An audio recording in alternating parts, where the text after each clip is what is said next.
шаҳри душанбе симои Точикистон аст. Аз ин рӯ бояд онро чун оина поку бегазан нигоҳ дорему бо рафтори шоиста ва фарҳанги волои худ намунаи ибрати дигарон гардем. собит созем ки тоҷикон миллати фарҳангию дорои одоби намунавӣ буданду ҳастанд. ҳамин тавр бояд ҳар як сокини пойтахт ва бошандагонаш дар ободу зебо гардонидани ин шаҳри дилоро бетарафӣ зоҳир нанамояд.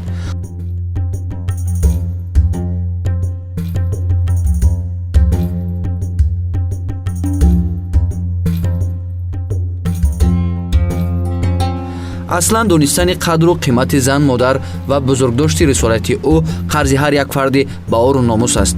зани бо ҷасорати тоҷик дар тӯли таърих баробари тарбияи фарзанд ва ҳифзи чароғи хонадон ба хотири ҳимояи шарафу номуси кишвар ва миллат дар паҳлӯи мардон бар зидди душманон далерона мубориза бурдааст ва набзи имрӯзаи замон тақозои онро дорад ки даричаи сабзи қалбҳо ба ҳама гирумони зиндагӣ нигоҳи тозае дошта дар эъмори ҷомеаи навин нақши созандае гузорад. дар муассисаи раёсати истифодабарии роҳҳои ноҳияи шоҳмансури шаҳри душанбе заноне кор мекунанд ки талошу ҳастии худро ба ободкориву созандагӣ равона намуданд.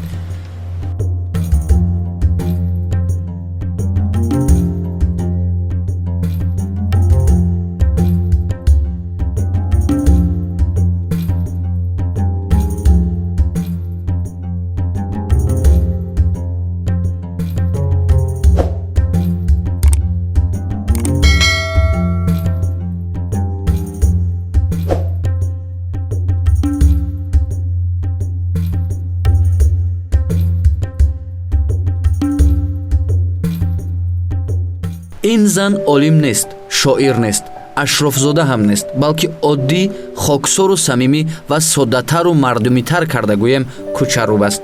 дасти рӯшноӣ домани торикиро надарида барвақттар аз хоб мехезаду кӯчаҳои шаҳрро мерӯбад. баҳор, тобистон, тирамоҳ ва зимистон.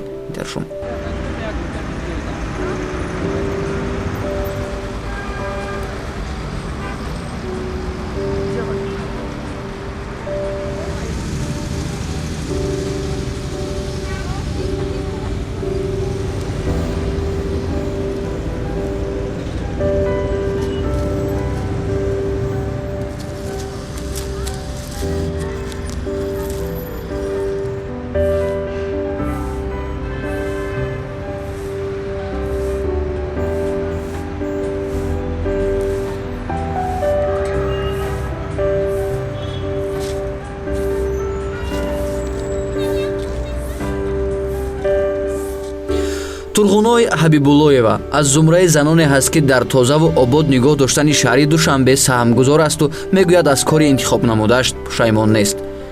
зеро ӯ бо тақозои зиндагӣ ин корро интихоб кардааст. ҳамарӯза аз субҳи барвақту нимашаб барои тозаву обод нигоҳ доштани ҷодаҳои шаҳри душанбе ба кор мебарояд.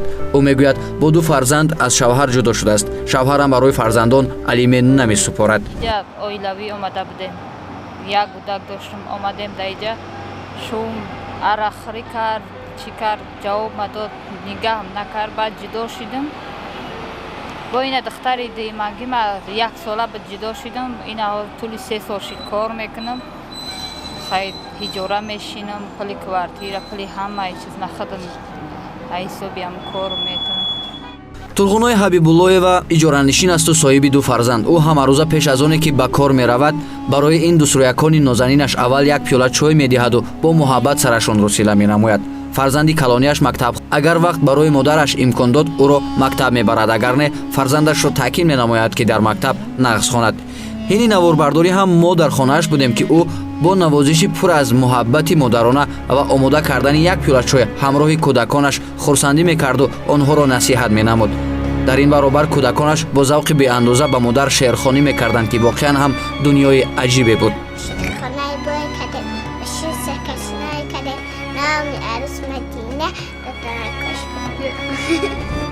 دیگر ندارم پروا الف بخون شدم چشمی بودم رو دریا اکنون روان شدم.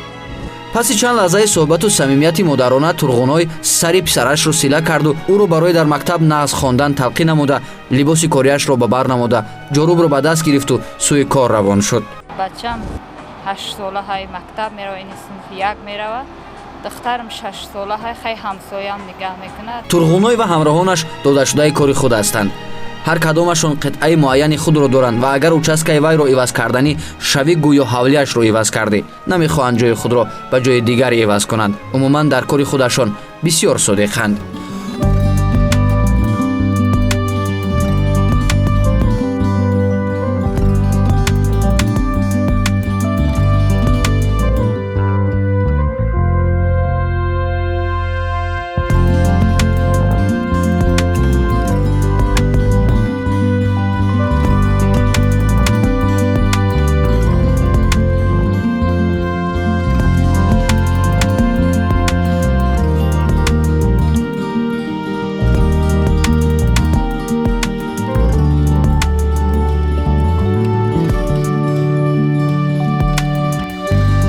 оё касе фикр мекунад ки зан модари тоҷик шабона хоб нарафта роҳу роҳравҳоро руфта тоза мекунад?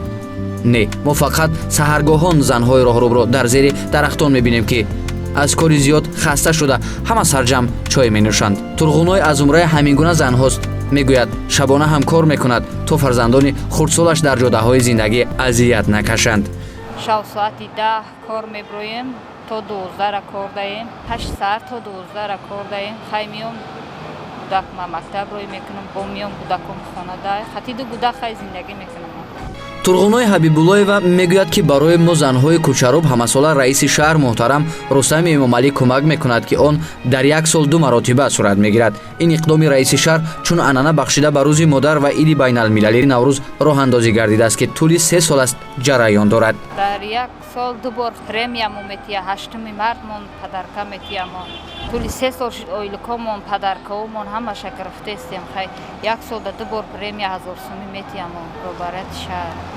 раис шаҳрмон дар раҳмат хай худо умрша дароз куна, хай хушрӯ нигаҳмон мекуна. ойлукомоно 100% метия вақти ба вақт ойлукомоно метия пушок пар ҳама нигаҳ бинмон мекуна.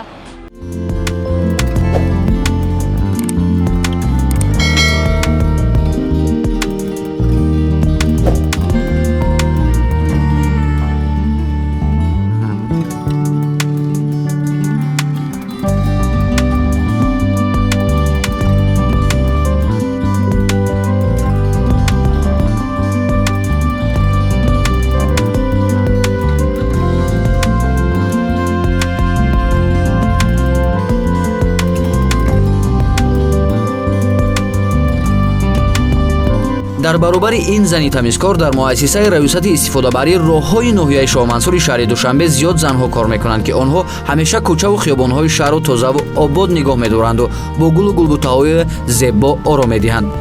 ин боноҳои ободкору тамизкор иқдомҳои созандаи шаҳрдориро ҳамеша дастгириву ҷонибдорӣ мекунанд ва дар амалӣ сохтани корҳои ободониву созандагӣ дар шаҳр махсусан тозаву озод нигоҳ доштани муҳити шаҳр нақши беандоза доранд. 7 сол шид ки дар ин соҳа кор мекунам. дар таҳти роҳбариам 33 коргар кор мекунад. 10 нафар мардҳо, 23 нафар занҳо мебошанд. дар коргарои ман шумораи занҳо бисёртар, ҳам ҷавонон бисёртаранд. онҳо меҳнати шабона рӯзӣ мекунанд. онҳо сари вақт бо сари либос таъмин мегарданд, маошашонро сари вақт мегиранд.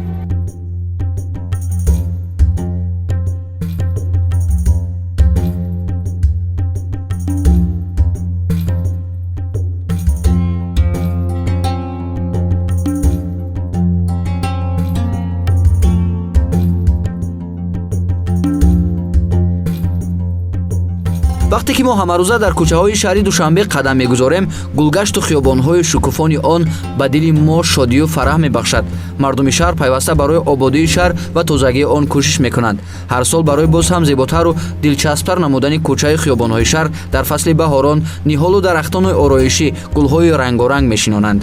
имрӯзҳо дар пойтахт садҳо майдончаю маҷмӯаҳои варзишию истироҳатии мутобиқ ба меъёрҳои байналмилалӣ барои наврасону ҷавонон ва дигар биноҳои замонавӣ бо заҳмату талошҳои зиёд бунёд мешаванд.